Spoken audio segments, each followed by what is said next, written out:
안녕하세요. 저는 경기도 시흥에 사는 36살 주부입니다. 못된 시댁 얘기들 많이 들어보셨겠지만 저도 하나 추가할게요. 저는 남편이 제 말이라면 꼼짝 못하는 사람입니다. 시댁 식구와 불화가 생기면 남편과도 사이가 안 좋아지고 이혼까지 하는 경우가 많지만 저는 남편이 저한테 줄을 선 덕에 시댁과 연락 안 하고 살고 있습니다. 그래도 어렵고 힘들 때 옆에 있어준 사람이 자기 마누라라고 알긴 알더라고요.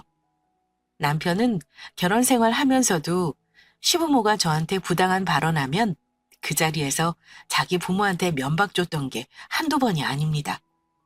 그런 모습이 결혼 전부터 지금까지 쭉 이어지고 있으니 그 점에서는 남편에게 아무 불만 없습니다.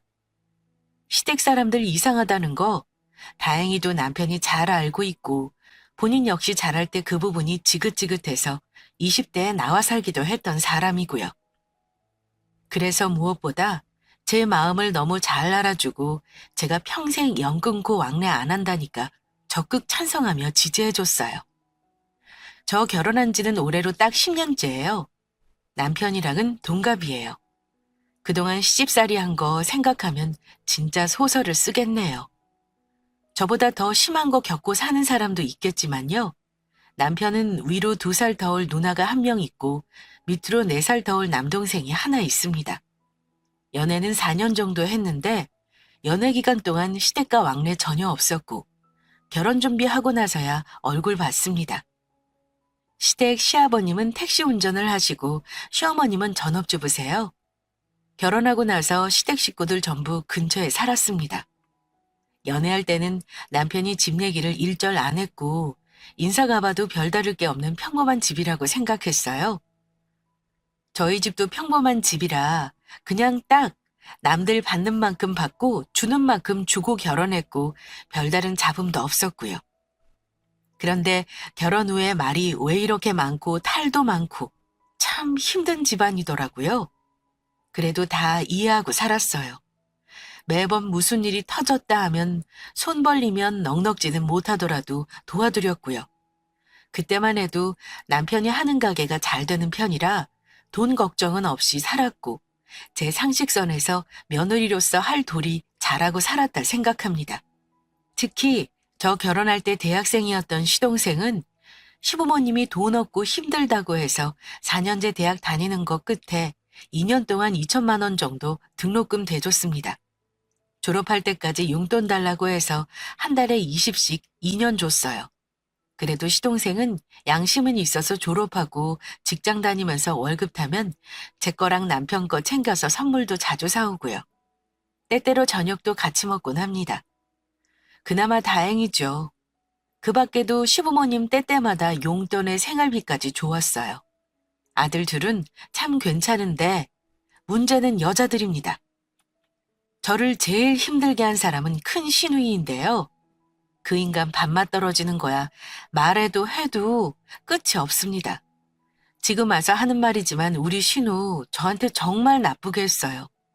저 처음 시집 왔을 때 시누이는 아직 결혼 전이었는데 정말 시부모님께서 오냐오냐 키우셨는지 왕싸가지에 지밖에 모릅니다. 반찬 2번 올라오면 쳐다도 안 보고 가진 돈도 없는 주제에 옷도 싸구려는 쳐다도 안 보는 성격입니다. 성격은 개차반인데 또 열받는 건 얼굴은 예뻐요. 저도 실체를 모를 땐 그 얼굴만 보고 청순하고 착한 줄 알았습니다. 신혼여행 다녀와서 저는 나름 선물을 합시고 시누이에게 비싸게 주고 산 향수를 건넸는데요. 당연히 빈말이라도 고맙다는 인사를 기대했는데 돌아오는 말이 예상 밖이었습니다. 사오려면 좀 물어보고 사지 그랬어. 이 브랜드 향수 별론데. 화장실 방향제로나 써야겠네. 올케가 없는 집에서 커서 뭘 잘 모르나 본데 참 센스 없다. 이러는 겁니다. 민망해서 아무 말도 못했고 옆에서 남편이 누나 그거 안 쓰려면 도로 가져가게 내놔. 사람이 생각해서 사다 줬으면 고맙다는 인사가 먼저 아니야? 필요 없으면 내놔. 앞으로 이런 거 2번 다시 안 사올 줄 알아. 이렇게 저를 감싸줬지만 이미 상처받은 후였고요. 시누이는 그런 식으로 사람을 좀 깔보고 자존심을 뭉개는 못된 성격이었어요. 결혼해서 얼마 후에는 이런 일이 있었습니다. 뜬금없이 시누이에게 전화가 왔길래 아무 생각 없이 받았는데 다짜고짜 소리를 지르는 겁니다. 옳게 결혼했으면 시집 식구들 생일 챙기는 건 기본 아니야? 아니 어떻게 무슨 날인지도 모르고 전화 한 통이 없니? 이러길래 저는 제가 시어른들 생신을 깜빡한 줄 알고 놀라서 사과했습니다. 어머 형님 죄송해요. 제가 달력에 적어놓긴 했는데 가게 때문에 바빠서 깜빡했나 봐요. 오늘 어머니 생신인가요? 하고 물었더니 글쎄 이럽니다. 오늘 우리 엄마 생신이 아니라 내 생일이잖아. 내가 가만히 두고 봤더니 정말 안 챙길 생각이었나 보네. 옳게 그러는 거 아니야. 시집 때 해온 것도 없이 편하게 결혼했으면 우리 식구한테 고마워서라도 알아서 챙겼어야지. 내가 이런 전화를 하게 만들어? 이런 식으로 자기 생일에 연락 한 번 안 했다고 난리를 쳤습니다. 그뿐 아니라 그 후 부모님 생신이 다가오면 제가 안 챙길까봐 미리 얘기한다면서 한 달 전부터 뭐 살 건지 용돈을 얼마 드릴 건지 물어보며 저를 들들 볶아대곤 했습니다. 제일 자존심 상했던 건 툭 하면 저더러 빈몸으로 결혼했다는 말을 하는 거였습니다. 빈몸으로 오긴요. 저도 결혼할 때 전셋값 반 보태고 온 사람입니다. 그런 건 제대로 알지도 못하면서 저더러 빈몸으로 시집 왔으니 자기 부모 용돈 드리는 건 당연하다고 말하는 그런 사람이었습니다. 시집 와서 보니 시댁이 아주 가난한 집은 아니었습니다. 살고 있는 집 대출도 없었고 다만 수입이 워낙 적어서 근근히 살지만 큰 여유는 없는 그런 집안이었어요. 그나마 있는 재산이라고는 지금 거주하고 있는 집이랑 시골에 조부모 사는 집이랑 땅이 좀 있다고 들었는데 그게 현금 자산은 아니라 늘 돈이 궁한 형편이었습니다. 남편이 자영업을 하니까 그나마 가장 여유가 있어서 장남 노릇하느라 생활비도 많이 들였던 거고요. 부모가 알아서 해야 하는 것들까지 우리 남편이 집안의 장손이라는 이유로 매번 책임져야 한 것도 솔직히 짜증납니다. 돈만 필요하면 장남이고 아들인데 그것도 못하냐며 큰아들 타령을 하셨으니까요. 막내 시동생은 아들이라도 막내니까 열애고 시누이는 벌이가 시원찮아 열애시키면서 말입니다. 시아버지도 솔직히 문제 많습니다. 택시 운전하시면서 무슨 사업에는 그리 관심이 많은지 누가 어디에 투자해 떼돈 벌었다는 말에 혹해서는 사기당한 돈도 우리 시동생 등록금보다 더 많을 겁니다. 심지어 결혼하고 얼마 되지도 않았을 때 우리 남편에게 급한 일이라며 큰돈을 보증서 달라고 하신 적도 있습니다. 남편은 아마 제가 안 말리면 나름 보증서 줬을 사람입니다. 아버지가 날려먹을 돈 아니라고 꼭 좀 보증을 서달라 하시는데 어쩌지? 5천만 원이라 금액이 좀 크긴 한데 내가 갚는 것도 아니니까 그냥 보증 서드려?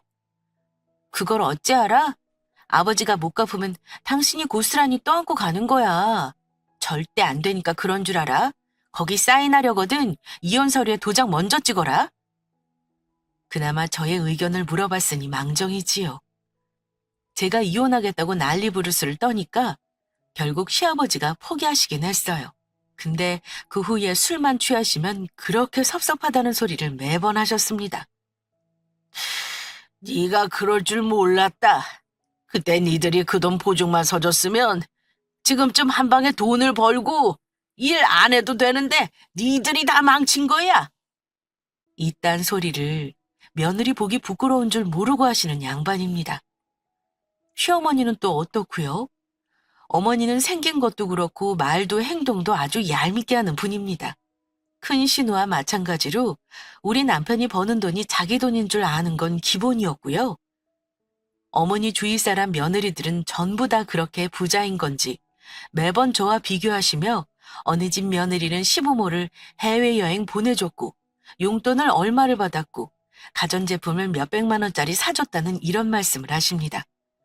제 귀에 안 들어올 것도 아닌데 얄밉게 신랑한테 전화해서 필요한 거 사달라거나 용돈 보내달라는 말씀도 자주 하셨고요. 돈 관리를 제가 했으니 남편은 당연히 저한테 말하겠죠. 그래서 남편 말 듣고 사드리거나 용돈이라도 챙겨드리면 대놓고 좋아하시곤 했습니다. 하지만 그것도 잠시뿐이고요. 며칠 지나면 약발이 떨어져서는 또 울상지으며 돈 없다 소리를 달고 사시며 며느리한테 섭섭하다는 소리를 하십니다. 매번 우리는 퍼주기만 하니 시댁 식구들한테 너무 지치는 거예요. 그래서 남편에게 저도 참다 못해 제 속에 있는 말을 했습니다. 여보, 나 이런 말까지 하기 싫은데 나도 이제 지친다 정말. 이제는 나도 기본 도리만 하고 살 거야. 어머니가 뭐라 하든 한 귀로 듣고 한 귀로 흘릴 거니까 당신도 중간에서 어영부영 행동하지 마. 그래, 나야 항상 당신한테 미안하게 생각하지. 알았으니까 당신 뜻대로 해. 그렇게 귀 막고 눈 감고 살겠다고 다짐했는데 사람이라는 게 참 가까운 곳에 살다 보니 신경 쓰이고 짜증나는 건 어쩔 수가 없더라고요. 그렇게 결심하고 거리를 두려 하는데도 어머니는 명절에 전화하셔서는 추석에 뭐 사올 거냐 아무렇지 않게 물으시더군요. 추석에 뭘 사올 거니? 과일은 요새 맛도 없고 비싸기만 하니까 차라리 갈비 세트로 사왔으면 하는구나. 그리고 이번에 우리 막내 면접 보러 여기저기 다닌다니까 옷이나 좋은 걸로 한벌 해줬으면 하는데 넌 시간 될 때 백화점이나 한번 가야겠다. 언제 시간 되니? 이러시며 자기한테는 그냥 용돈이나 빵빵하게 달라고 하시는 겁니다. 추석 지나고 친구분들과 부부 동반으로 여행 가기로 했다면서 놀러 갈 때 쓸 돈 걱정을 벌써부터 저한테 하시더라고요. 정말 질리더라고요. 추석 명절이고 설 명절이고 결혼하고 나니 명절은 신나지도 않고 그냥 빨리 지나가 버렸으면 하는 날이 되어버린 지 오래였습니다. 시댁에 가면 제 앞에서 또 얼마나 진상짓을 할지 생각하면 가슴이 벌렁거릴 정도였습니다. 시댁에 가면 어머니는 제가 앉아있을 틈을 안 줍니다. 앉아서 좀 먹으려 하면 이거 내와라 저거 내와라 반찬 더 꺼내라 하시는데 어떨 때 보면 일부러 그러시는 것 같기도 합니다. 상 차릴 때 밥그릇 개수 세어보면 꼭 하나는 빠져 있어요. 그게 뭐겠습니까? 제 밥그릇은 뺀 거죠. 설거지며 상 차리는 거며 시누이는 손 하나 까딱가 나고 저만 부려먹는 건 당연하고요. 옆에서 보다 못해 남편이 한마디 하면 어머니가 신우 대신 대답합니다. 누나도 좀 같이 도와. 맨날 우리 집사람만 일하고 누나는 먹기만 해? 뭐? 야, 네 마누라 일하는 거 보기 싫으면 네가 같이 하면 될 거 아니야? 남매지간 싸움 나는 거 듣기 싫어서 제가 말리면 어머니가 끼어드십니다. 놔둬라! 어차피 시집가면 하기 싫어도 하게 되는 일을 굳이 나서서 할 필요 있니? 조금이라도 편하게 친정에 있다가 시집 보낼 건데 네가 왜 누나를 부려먹겠다고 그래? 엄마도 참 부려먹긴 누가 누굴 부려먹어요. 정도껏 해야지. 이 사람 여기 와서 자리에 앉아있는 거 한 번도 못 봤어요. 누나 안 시킬 거면 내 와이프도 시키지 마요. 다 부엌에서 나가. 상 치우는 거랑 설거지 다 내가 할 거니까. 남편이 제 편을 들어주면 마지못해 상이라도 한번 닦는 신용을 하는 게 우리 신우였습니다. 그때 남편도 시댁 때문에 많이 지쳐 있었어요. 매번 돈 문제 얘기하는 시댁 때문에 저 볼 면목 없다고 미안하다고 하기도 했고요. 남편이 사업을 하긴 하지만 사업이라는 게 늘 잘 되는 건 아니잖아요. 굴곡이 있고 현금 융통이 어려울 때도 있는 거고요. 근데 어느 날 한 번은 남편이 좀 많이 힘들었던 날이었나 봐요. 그것도 모르고 어머니가 남편에게 여행 가는데 돈 필요하다는 말을 하셨는데 갑자기 남편이 버럭 화를 내더라고요. 맨날 그놈의 돈. 엄마는 나한테 돈 얘기 말고는 할 말이 없어요? 진짜 나도 지겨워요. 제발 이젠 좀 알아서 해결 좀 하세요. 저도 어디서 돈 공짜로 얻어오는 거 아니잖아요. 요즘 저도 힘들어 죽을 지경이라고요. 그랬더니 어머니가 눈이 휘둥그레지며 한 번도 나한테 반항한 적 없던 놈이 갑자기 엄마한테 이럴 수 있니? 너 혹시 네 마누라 말 듣고 엄마한테 이러는 거 아니냐? 나원, 며느리한테 아들을 뺏겨서 내가 이런 꼴을 당하는구나. 네가 어떻게 엄마한테 이래? 어머, 야, 김승현. 너 엄마한테 갑자기 웬 성질이야? 네가 뭐 큰돈 보태기라도 했어?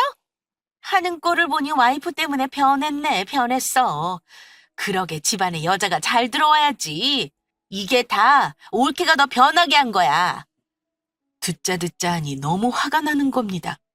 서운하다고 한마디 하려는데 남편이 제 입 더럽히지 않겠다며 자기가 먼저 그러더군요. 내가 엄마랑 누나 때문에 우리 집사람 얼굴을 볼 수가 없어. 정말 창피한 거 알아? 제발 둘 다 나한테 그만 좀 징징대라고요. 우리 갈 테니까 앞으로는 중요한 일 말고 연락하지 말아요. 그때 시댁에서 나와서 남편은 한동안 시댁에 연락을 끊었습니다. 하지만 저한테 시어머니랑 신호전화가 이틀이 멀다 하고 걸려오면서 남편을 어찌 구워 삶아서 애가 저렇게 변했냐며 따지더라고요. 당장 와서 시어머니한테 사과하라는 거 남편 핑계대면서 저도 한동안 시댁에 안 갔습니다. 연락 끊고 산 몇 달은 정말 좋더라고요. 문자 테러와 전화 테러가 있긴 해도 무시하면서 견딜만 했습니다.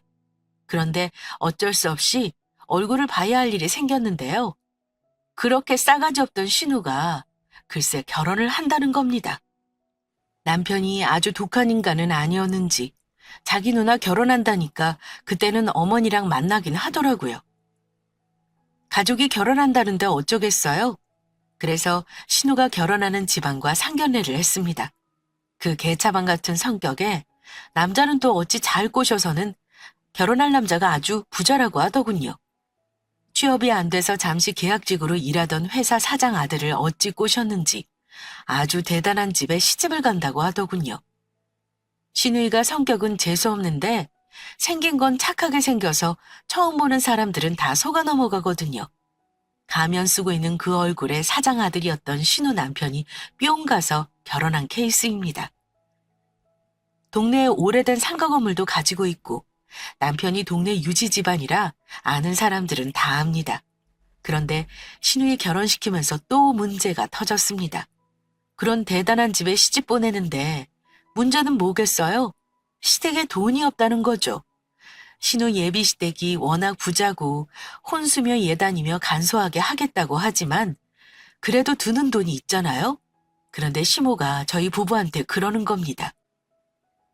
하나밖에 없는 누나, 그런 좋은 집안에 시집 보내는 거 다행으로 생각하고 우리가 좀 도와줬으면 해.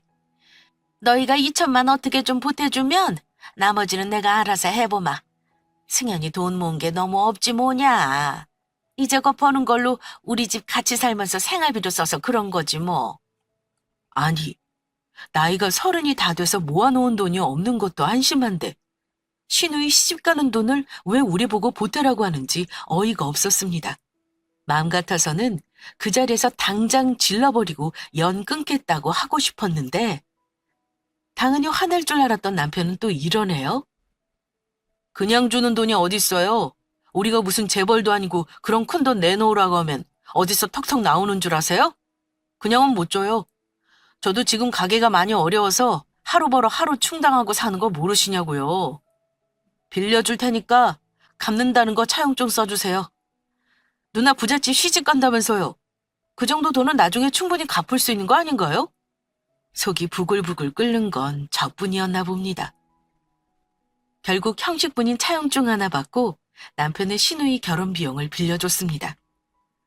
그렇게 부잣집으로 시집간 신우는 시댁에서는 그 성격 안 드러내고 엄청 조신한 척하며 지내는 것 같았습니다.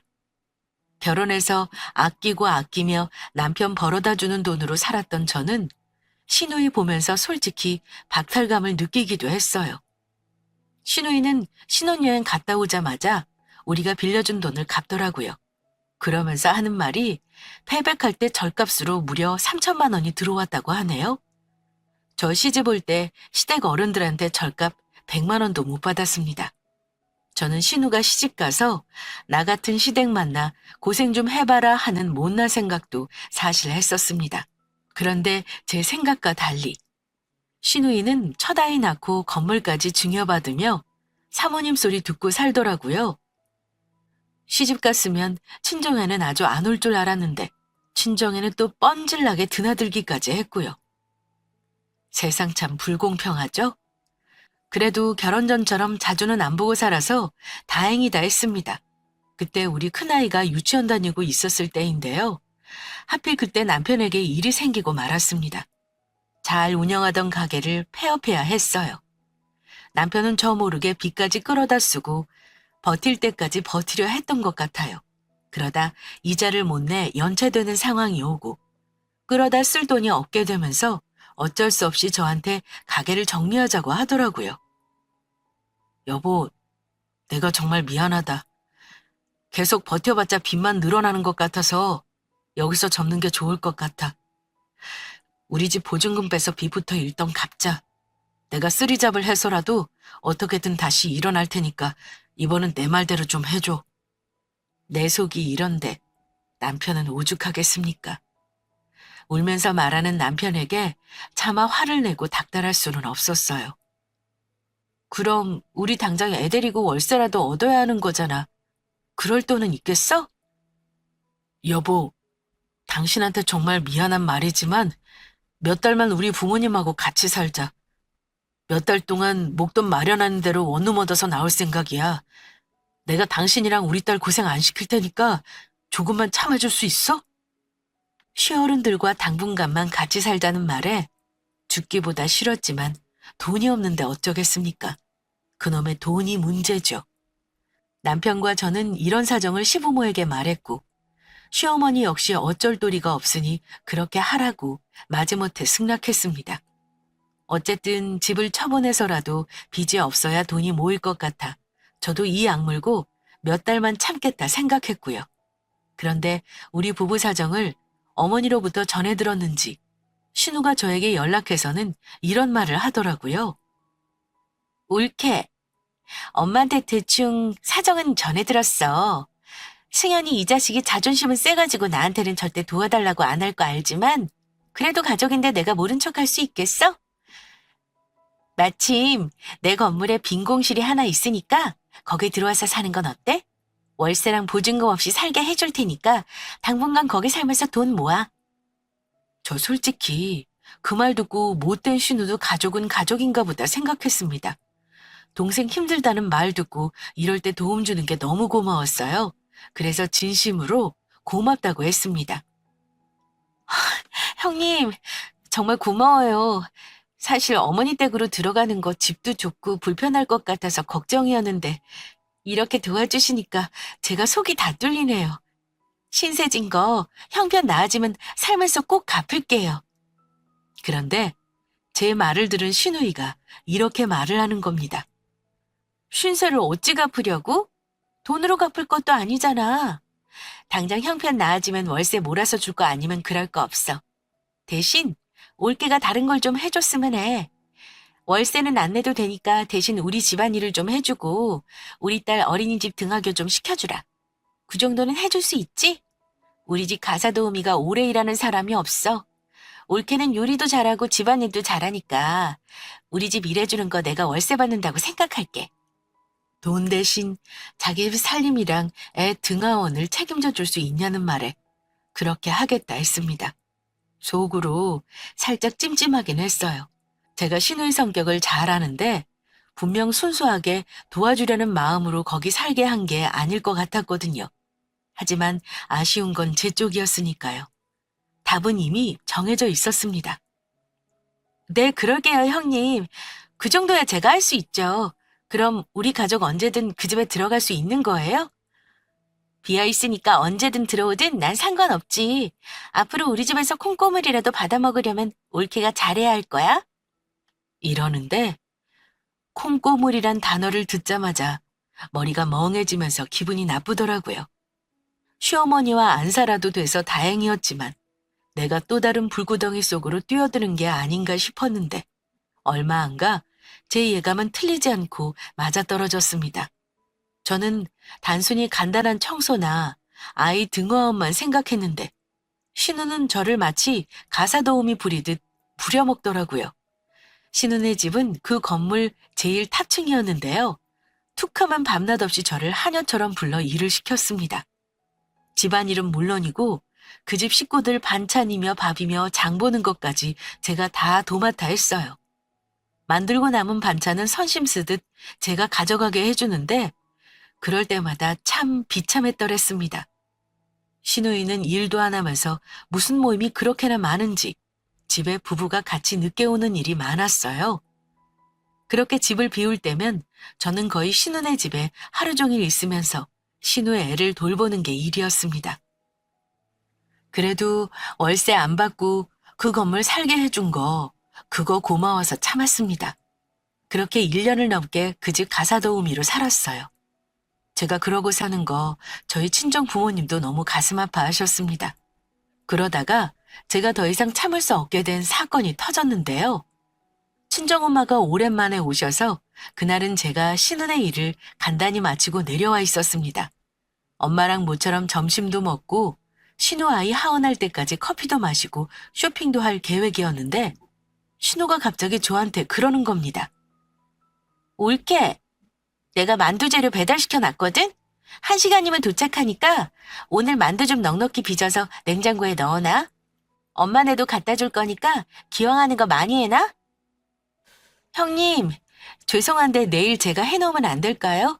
친정엄마가 오셔서 이제 막 나가려는 참이었거든요. 그랬는데 신우가 갑자기 신경질을 내는 겁니다. 재료 산 거 냉장고에 넣을 자리 없는 거 알잖아. 그럼 올케 엄마랑 같이 빚으면 되겠네. 더 빨리 끝나고 좋지 뭐. 내가 돈 좀 드릴 테니까 오늘 안으로 다 빚어놔. 아니 형님, 그래도 이건 아니죠. 저희 친정엄마가 저 보겠다고 오셔서 왜 형님네 만두를 빚어야 하는데요? 그건 내 할 바 아니고 싫으면 내 건물에서 당장 나가던가. 절이 싫으면 중이 떠나야지. 나는 오늘 만두를 다 빚어놓는 거를 봐야겠으니까 내 말대로 해. 하고 전화를 끊어버리길래 어쩔 수 없이 엄마에게 사정을 말했습니다. 엄마는 마음 아픈 거 꾹 참고 아무렇지 않은 척하며 저한테 그러셨어요. 엄마가 같이 해줄 테니까 금방 끝내놓고 저녁 먹자. 선영아, 너무 속상해하지 마. 사람 앞날은 모르는 거야.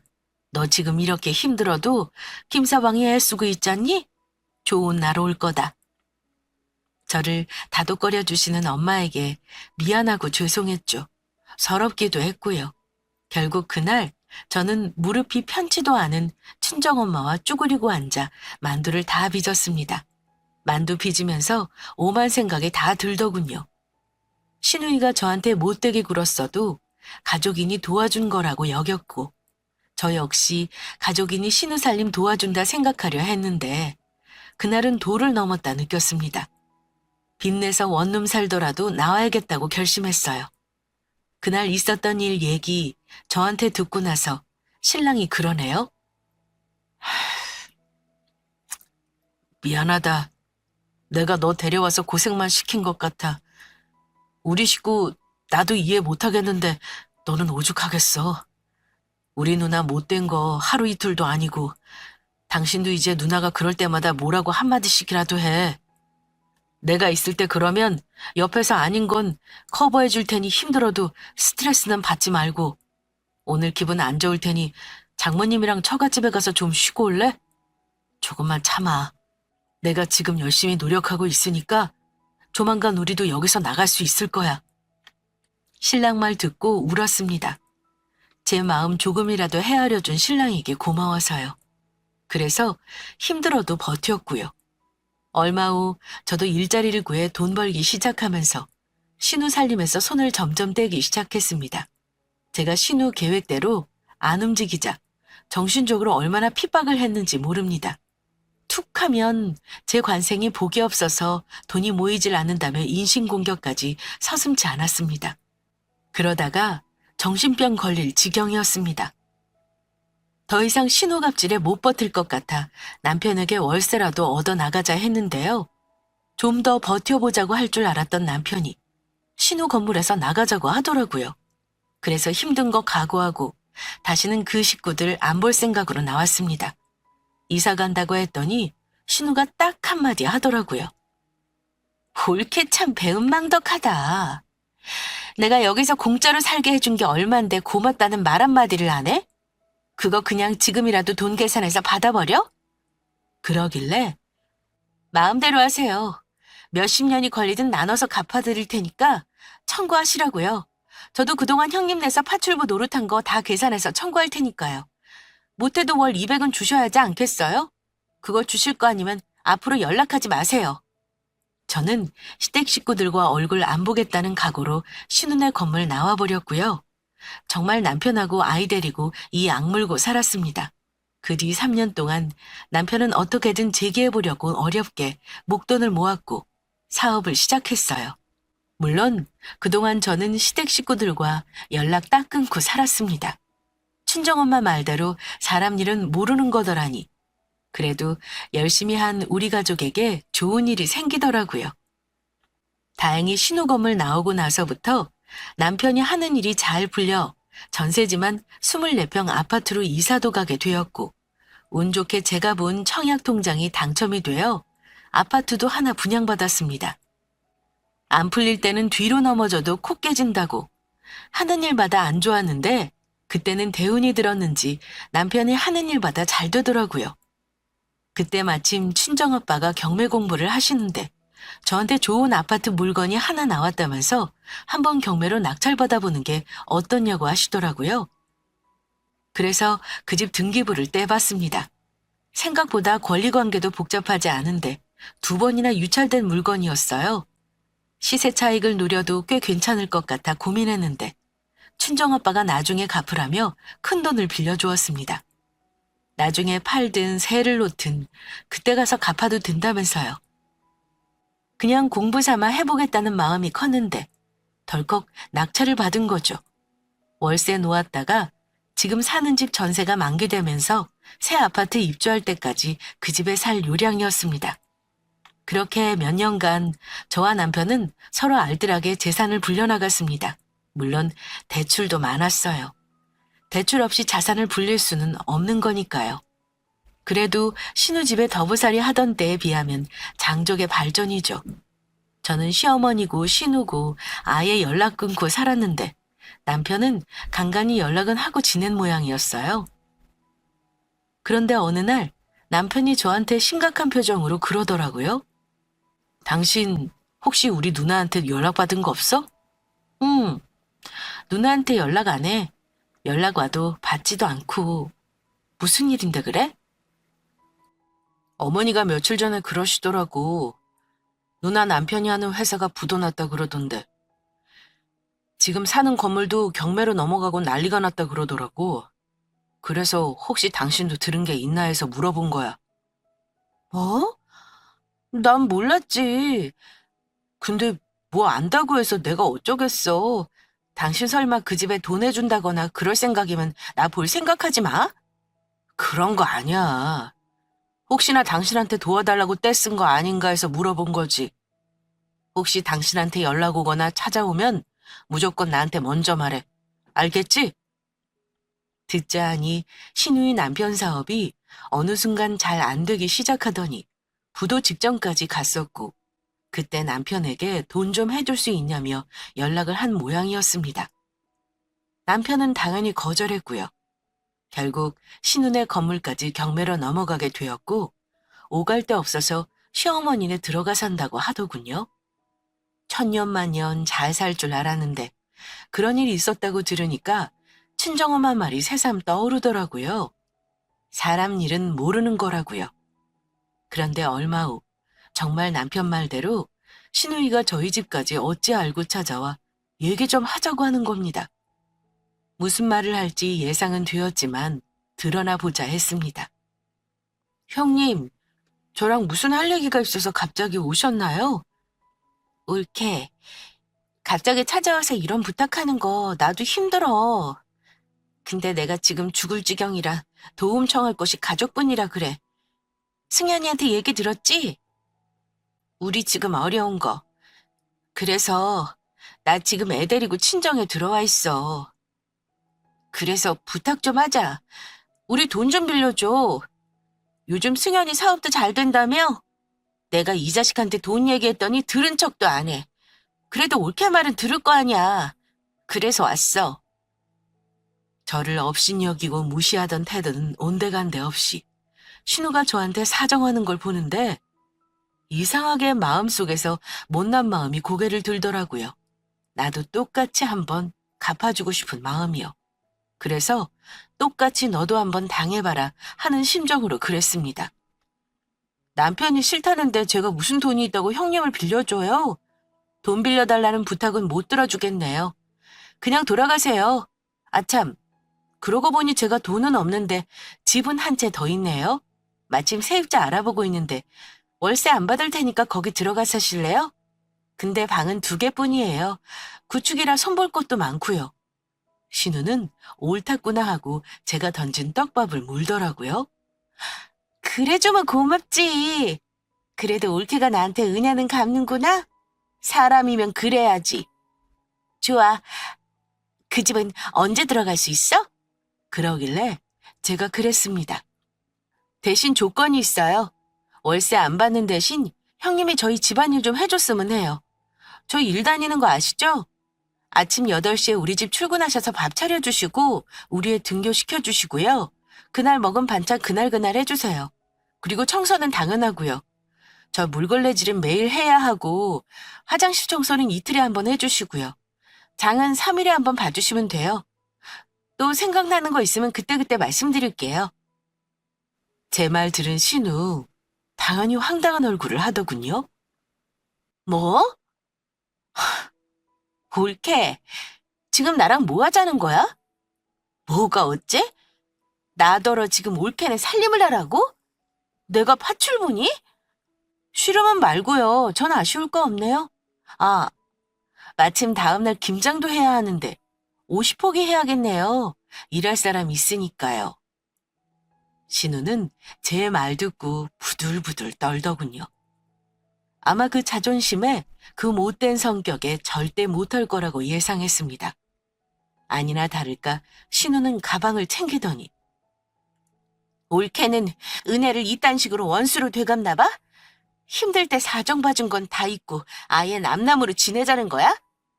네, 저는 형님 내서 나오는 그때부터 남남이라고 생각했어요. 제가 연락하지 말라고 빈말한 줄 아셨나 봐요? 어쨌든 아쉬운 건 형님이지 제가 아니니까요. 알아서 결정하세요. 내가 살다 너같이 그지 같은 년한테 이런 취급을 다 받네? 참나. 야, 그냥 없던 일로 해. 내가 아무렴 너 밑에서 파출부 노릇 해야겠니?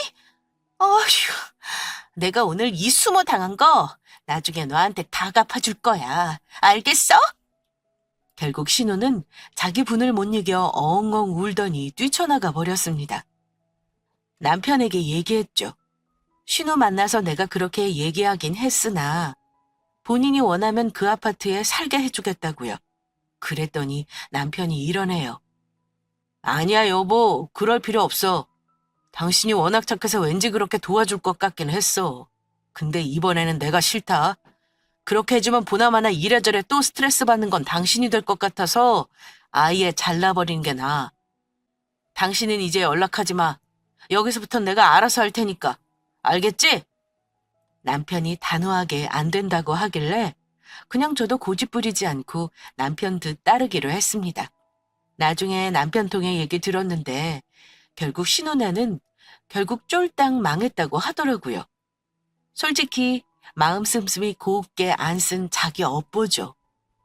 그 집안이 저에게 한 거 생각하면 진짜 아직도 화가 나는데 쫄딱 망한 걸로 저는 복수한 셈 치려고 합니다.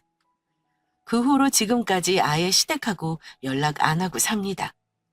남편하고는 간간히 연락하는 줄 알았는데 남편도 사업 바빠지면서 신경 안 쓰더라고요. 부자는 망해도 삼가는 간다는데 뭐 부자 시댁에서 마냥 그렇게 살게 놔두겠어요? 어떻게든 살 길 찾을 거란 생각입니다. 저는 그렇게라도 신우이에게 제가 당한 거 갚아준 걸로 만족하네요. 마지막으로 제가 구독자분들께 하고 싶은 말은요. 절대 시댁 식구들 갑질이나 횡포에 인내하지 말라는 겁니다.